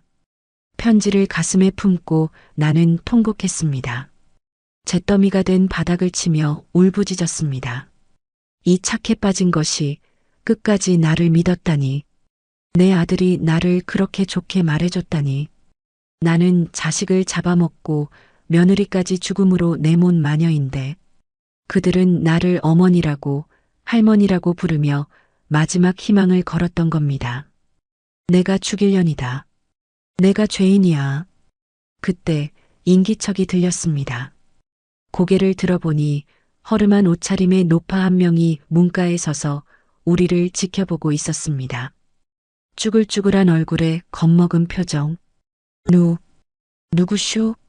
여기서 뭐 하는 거요? 김 실장이 막아서려 했지만 나는 직감했습니다.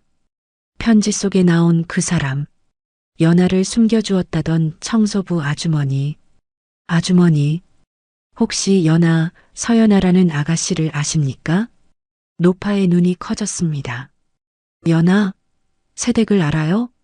나는 무릎걸음으로 다가가 노파의 손을 잡았습니다. 내 손에 묻은 숯검정이 노파의 손에 묻어났지만 개의치 않았습니다. 제발 알려주세요. 연하, 지금 어디 있습니까? 살아는 있는 겁니까? 노파는 잠시 머뭇거리더니 깊은 한숨을 내쉬며 품속에서 무언가를 꺼냈습니다. 빨간색 목도리. 반쯤 불에 타 그을린 낡은 목도리였습니다. 그날 밤, 불이 나던 날 밤이었지. 놈들이 들이닥쳤어. 새댁은 아기를 내 품에 안겨주면서 그랬어. 자기가 유인할 테니 아기를 데리고 뒷산으로 도망치라고. 그래서요? 나는 정신없이 뛰었지. 뒤에서 비명소리가 들리고 불길이 치솟았어.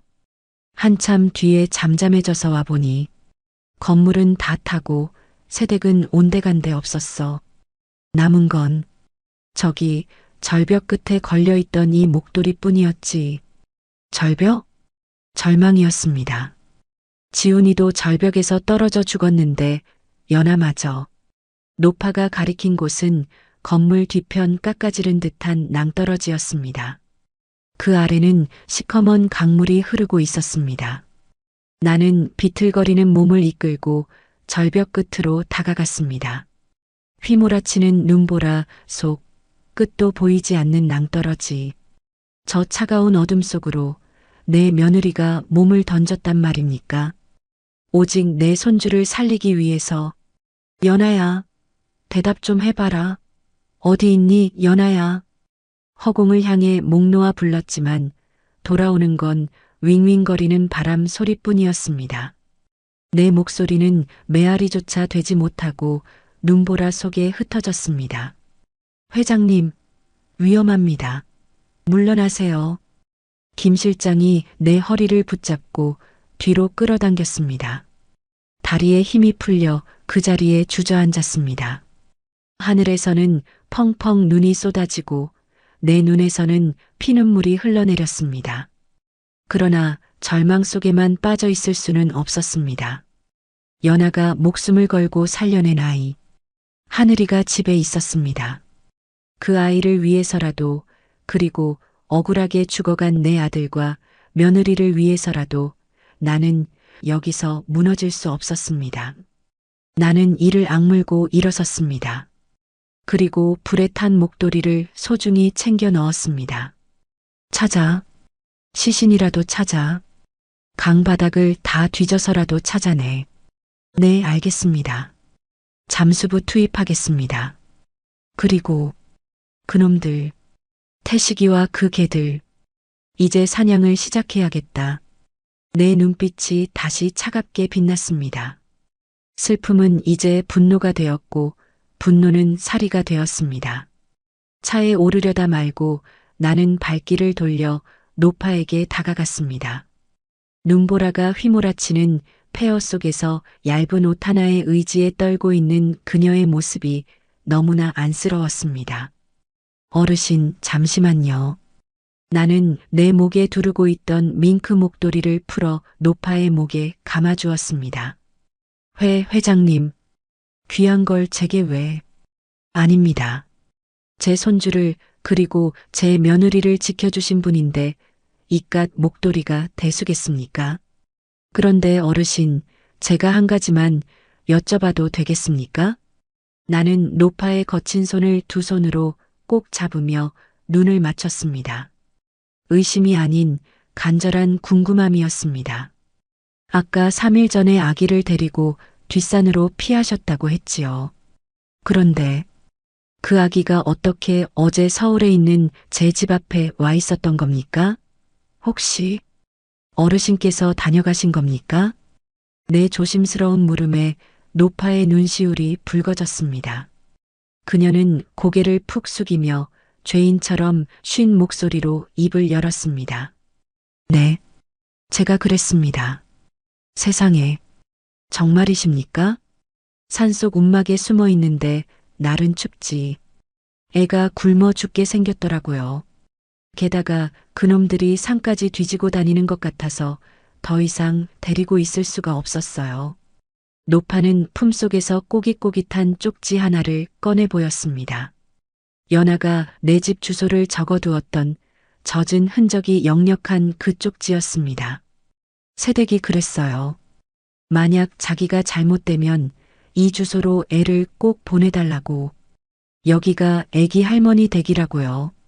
그래서 엊그제 새벽 첫 차를 타고 서울로 갔습니다.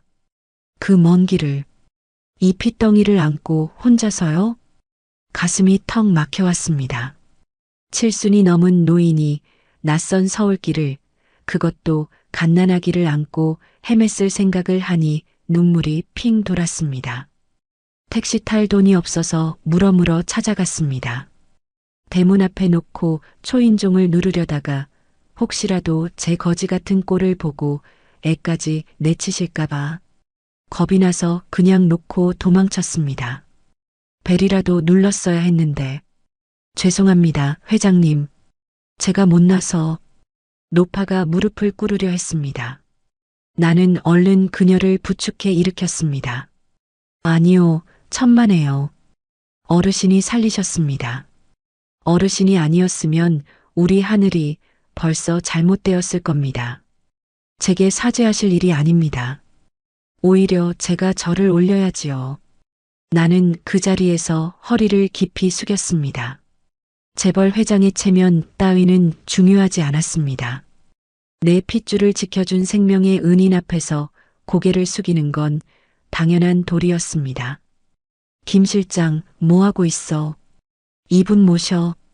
서울로 같이 간다. 내 집에 모시고 제일 좋은 방 내어드리고 병원부터 모셔. 우리 집안의 은인이시다. 네, 알겠습니다. 정중히 모시겠습니다. 노파를 뒷좌석 상석에 태우고 나는 조수석에 올랐습니다. 마음의 짐을 하나 던 기분이었습니다.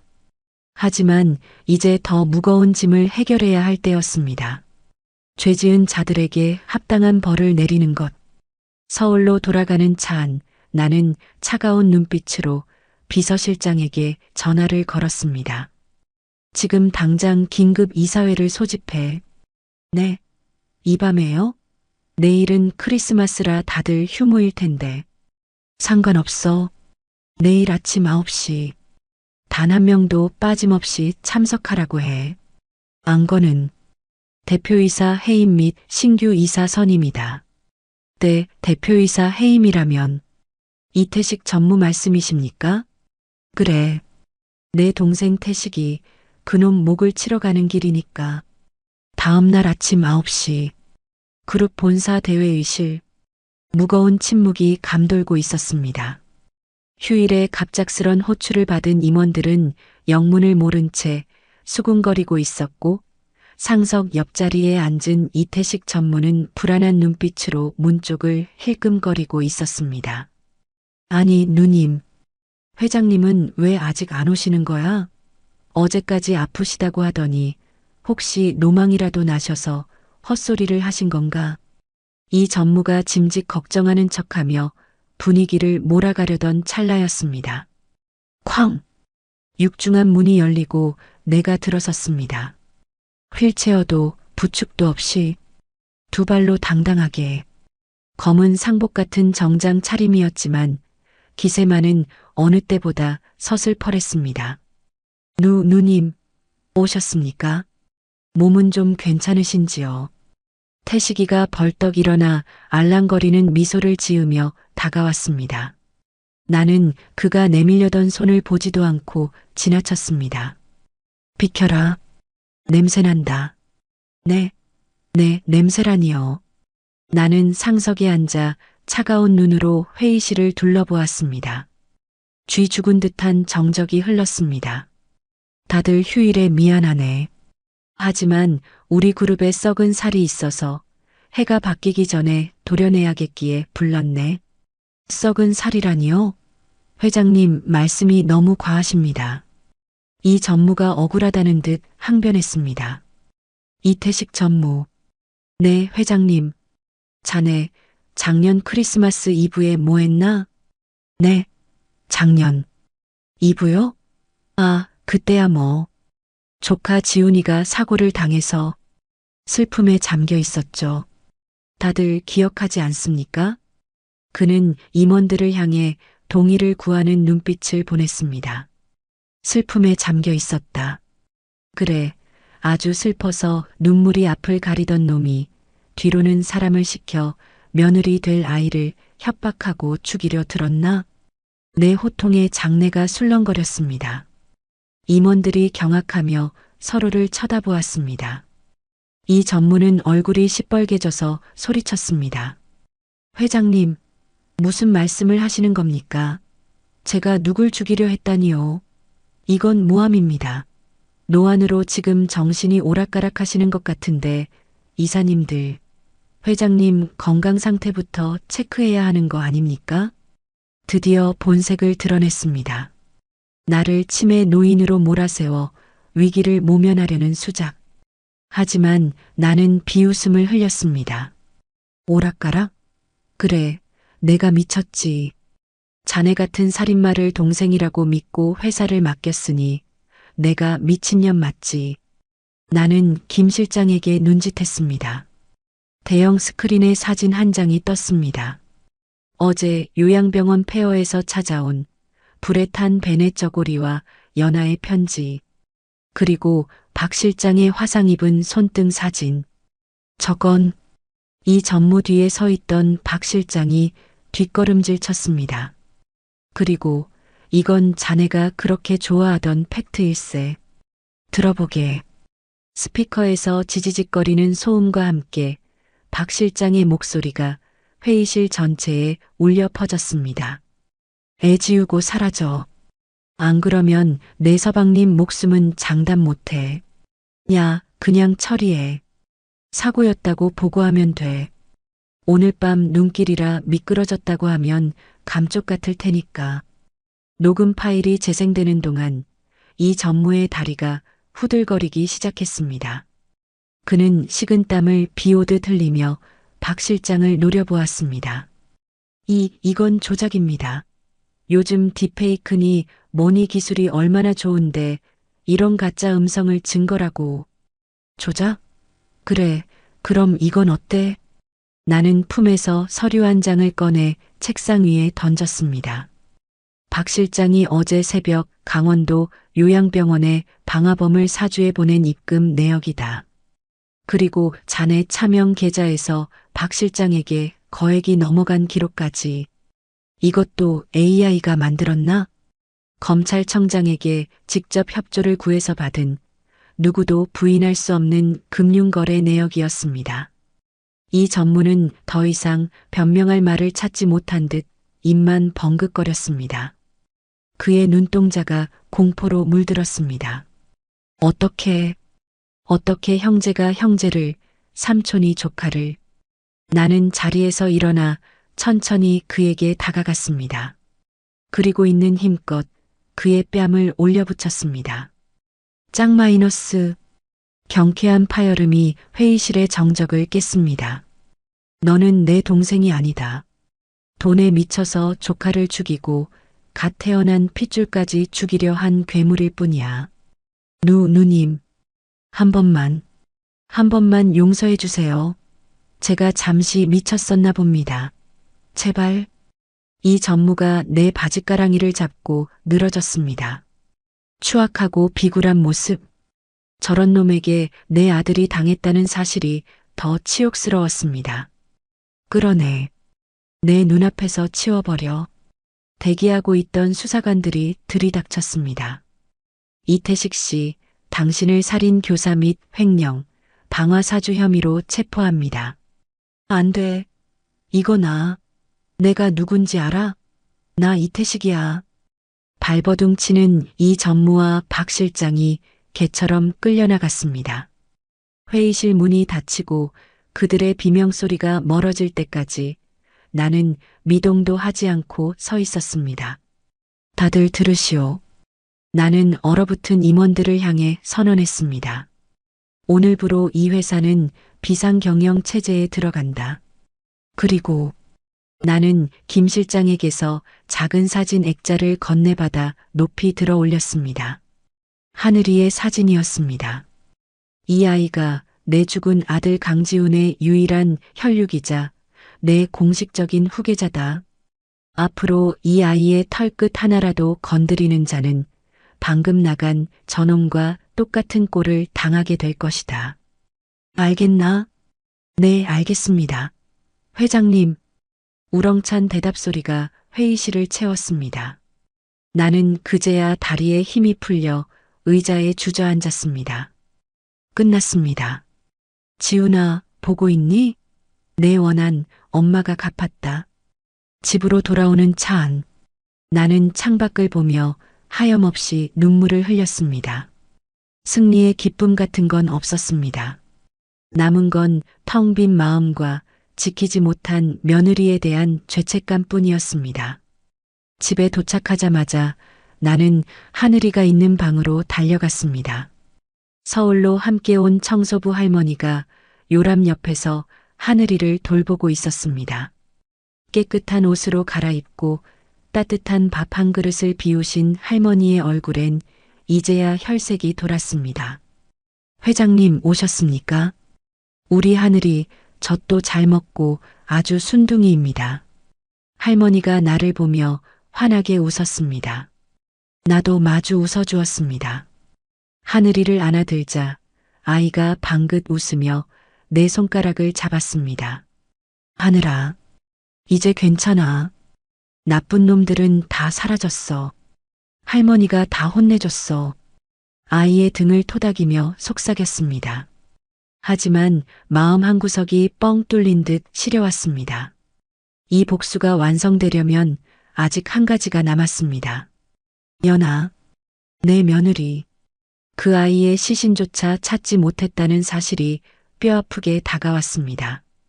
김 실장. 네, 회장님. 수색 작업. 멈추지 마. 날이 풀리고 얼음이 녹으면 다시 시작해. 뼈 조각 하나라도 찾아야 해.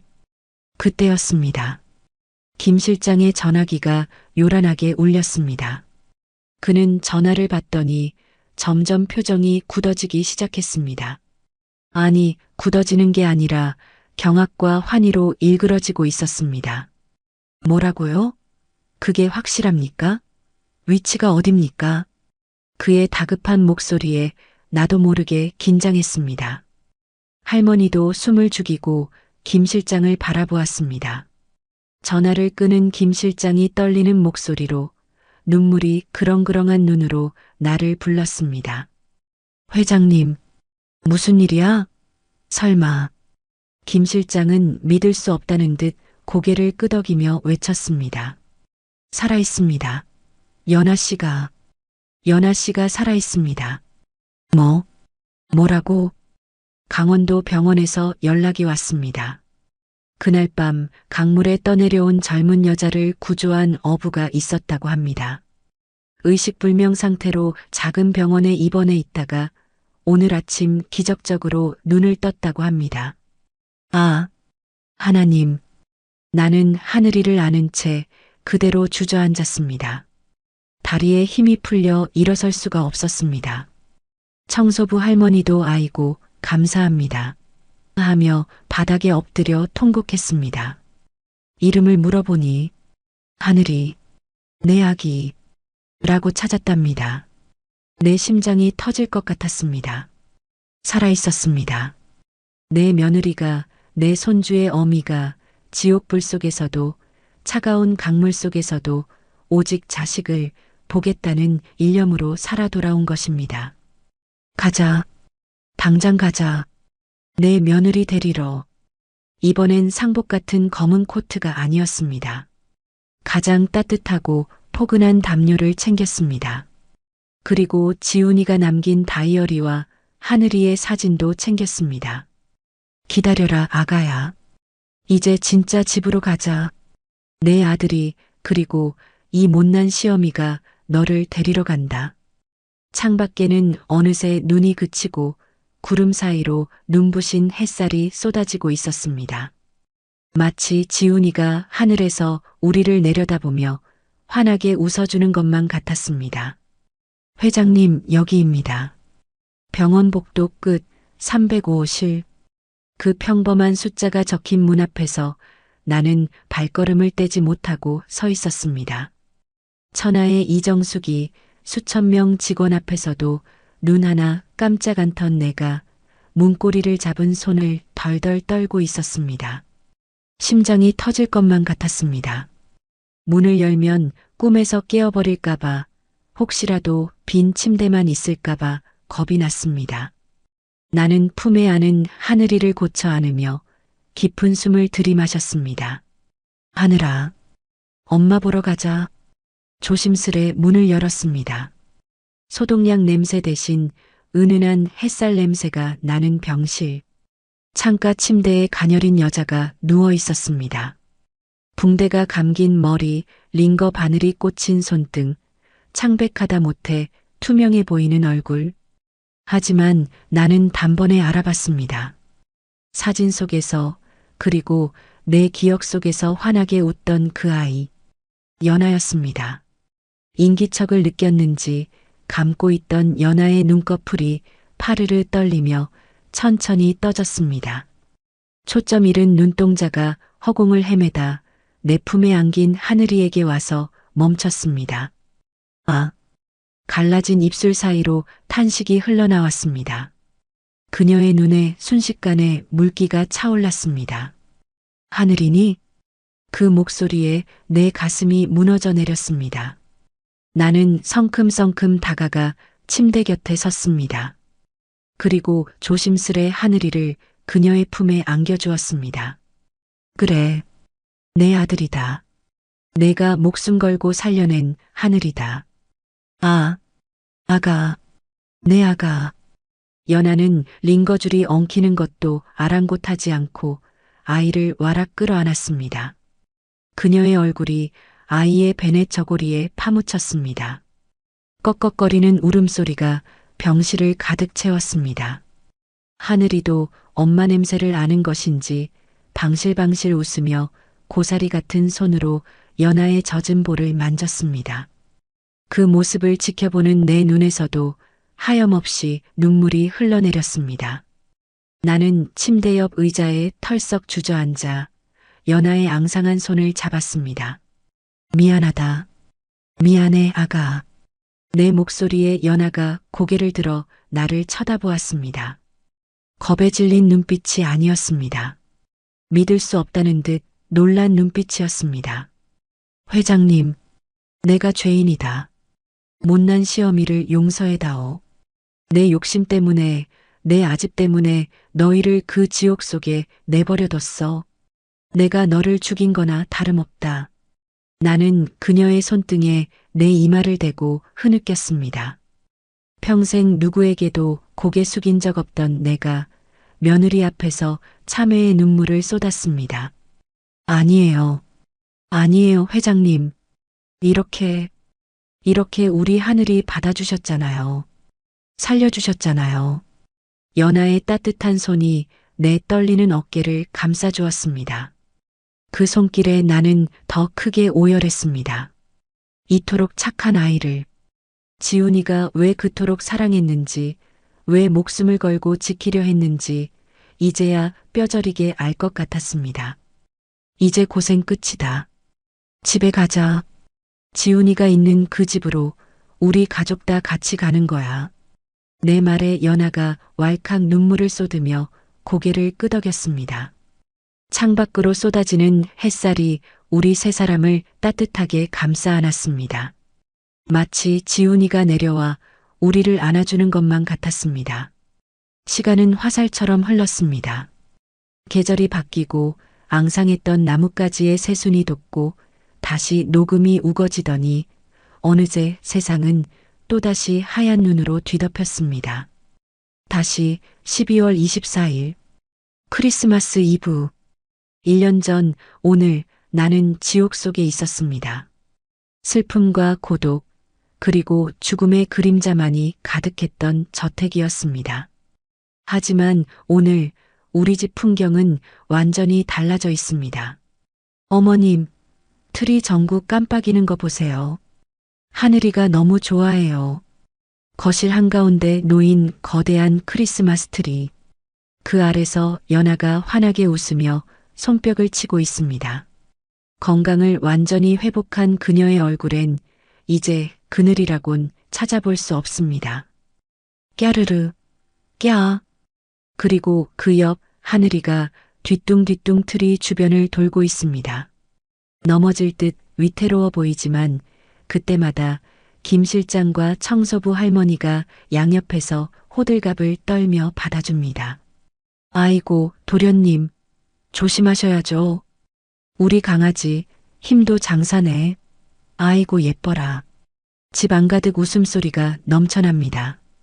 향 냄새 대신 달콤한 케이크 굽는 냄새가, 정막 대신 캐럴과 아이의 웃음소리가 이 거대한 저택을 채우고 있습니다.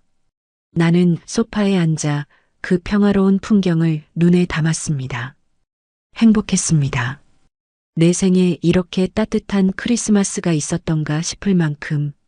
어머님, 이제 상 차릴까요? 지훈 씨가 기다리겠어요. 연하가 다가와 상냥하게 물었습니다. 나는 고개를 끄덕이며 자리에서 일어났습니다. 오늘은 지훈이의 이주기입니다. 하지만 작년과 같은 우울한 제사가 아닙니다. 우리는 지훈이가 좋아하던 음식들로 파티 같은 상을 차렸습니다. 제사상 위 영정사진 속의 지훈이가 우리를 보며 웃고 있습니다. 그 옆에는 연하가 놓아둔 붉은 장미 한 송이와 하늘이가 고사리 손으로 올려둔 장난감 자동차가 놓여 있습니다. 나는 향을 피우고 지훈이의 사진을 어루만졌습니다. 지훈아, 보고 있니? 마음속으로 아들에게 말을 건넸습니다. 내 처 연하는 이제 내 딸이다. 싹싹하고 야무져서 벌써 회사 복지재단 일을 돕고 있어. 내가 못다 한 꿈 연하가 다 이뤄줄 거다. 그리고 고개를 돌려 아장아장 걸어오는 하늘이를 보았습니다. 그리고 내 아들 하늘이. 눈매가 너랑 똑같아서 볼 때마다 놀란다.